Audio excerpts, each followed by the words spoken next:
راضی برضائے رب، رب کی رضا پر راضی رہنا۔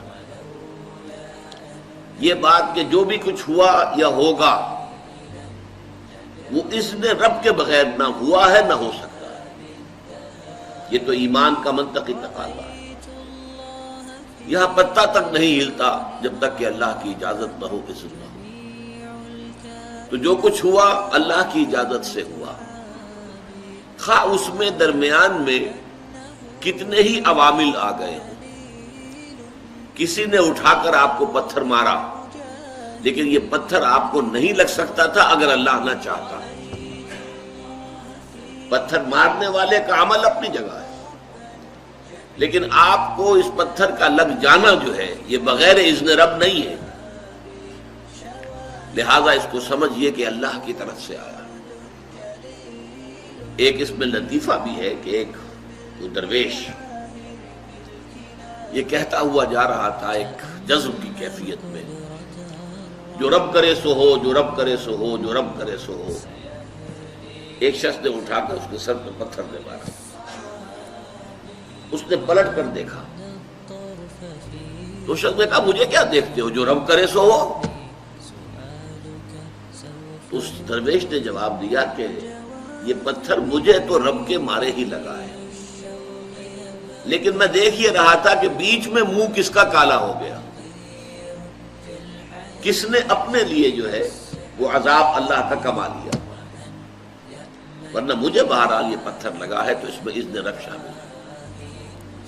اچھا، اب جو شے اذن رب سے ہو رہی ہے، بندہ مومن کا اگر اپنا تعلق اللہ کے ساتھ مخلصانہ ہے، اس میں منافقت نہیں ہے، اس میں ریا نہیں ہے، اس میں دھوکہ نہیں ہے، اس میں فریب نہیں ہے، مخلص مخلصین لہ الدین، تو اللہ تعالیٰ کا تعلق بھی اس کے ساتھ ریسیپروکیٹ کرتا ہے۔ اللہ تعالیٰ انا عند ظن عبدی بی، حضور یہ اللہ کا قول ہے حدیث قدسی میں کہ میرا بندہ میرے بارے میں جو کچھ گمان کرتا ہے میں وہی سلوک اس کے ساتھ کرتا ہوں۔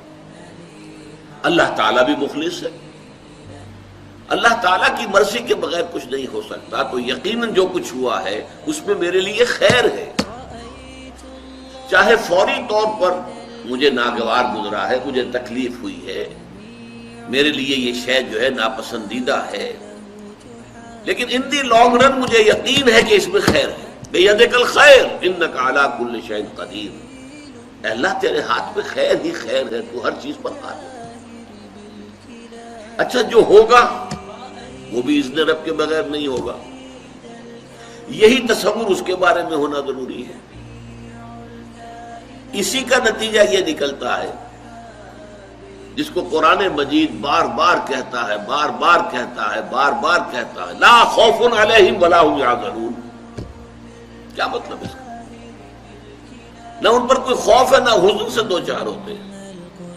عام طور پر یہ سمجھا جاتا ہے کہ یہ آخرت میں ہوگا، آخرت میں تو بتمام و کمال ہوگا، دنیا میں بھی ہوتا ہے۔ خوف کس بات کا بھائی؟ ہوگا وہی جو میرا رب چاہے گا، وہ میرا دوست ہے، میں اس کا ولی، وہ میرا ولی۔ الا ان اولیاء اللہ لا خوف علیہم ولا هم یحزنون، جو اللہ کے ولی ہوتے ہیں، اللہ کے دوست ہوتے ہیں، ان کے نہ کوئی خوف ہوتا نہ حزن ہوتا۔ خوف کس بات کا؟ ہوگا وہ جو اللہ چاہے گا، اور جو کچھ اللہ چاہے گا اس میں کوئی نہ کوئی خیر ہوگا، چاہے فوری طور پر مجھے نظر نہ آئے۔ قرآن کہتا ہے سورہ بقرہ میں عسیٰ ان تکرہوا شیئا وہو خیر لکم وعسیٰ ان تحبوا شیئا وہو شر لکم، عین ممکن ہے کہ تم کسی چیز کو ناپسند کرو درحالے کہ اسی میں تمہارے لیے خیر ہو، اور عین ممکن ہے کہ تم کسی چیز کو پسند کرو درحالے کہ اس میں تمہارے لیے شر ہو۔ اللہ یعلم وانتم لا تعلمون، اللہ جانتا ہے تم نہیں جانتے۔ تم افعال و اعمال و احوال و واقعات کے ظاہر کو دیکھتے ہو، اس سے متاثر ہو جاتے ہو۔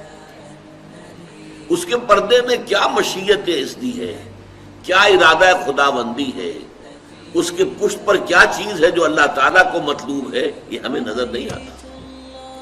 وی آر شارٹ سائٹڈ. ہماری نگاہ جو ہے بس کچھ دور تک جاتی ہے، اس سے آگے نہیں جاتی.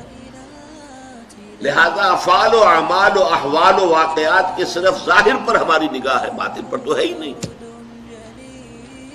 لہذا ہم اس سے متاثر ہوتے ہیں.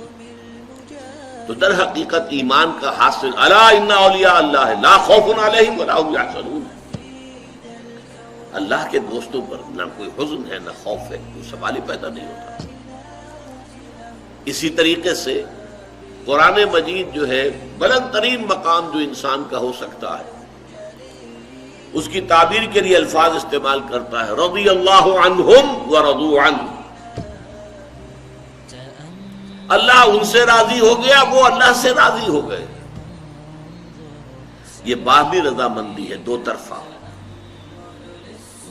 اللہ کے ساتھ تعلق ہوتا ہے، دو طرفہ تعلق ہوتا ہے.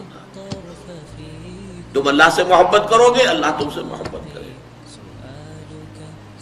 تم اللہ کے ساتھ مخلص ہوگے، اللہ تعالیٰ تمہیں واقعتاً اپنا مخلص بندہ بنا لے گا. تم اللہ کی طرف چل کر آؤ گے، اللہ تمہاری طرف دوڑ کر آئے گا. تم بارش برآؤ گے، اللہ ہاتھ بڑھائے گا. تم اسے محفل میں یاد کرو گے، اللہ اس سے کہیں بہتر محفل میں تمہارا تذکرہ کرے گا، ملائکہ مقربین کی محفل میں. تم اللہ کو اپنے دل میں یاد کرو گے، اللہ اپنے جی میں تمہیں یاد کرے گا. یہ دو طرفہ معاملہ ہے. تم اللہ کی مدد کرو گے، اللہ تمہاری مدد کرے گا. ان تنصروا اللہ ینصرکم ویثبت اقدامکم. اگر تم اللہ کی مدد کرو گے، اللہ کی مدد سے مراد کیا؟ اللہ کے دین کی مدد، اس کی نصرت. اللہ تمہاری مدد کرے گا. یہ رضی اللہ عنہم ورضوا عنہ سورہ مائدہ میں بھی آ رہا ہے، سورہ توبہ میں، سورہ مجادلہ میں، سورہ بینہ میں 4 مرتبہ ہے.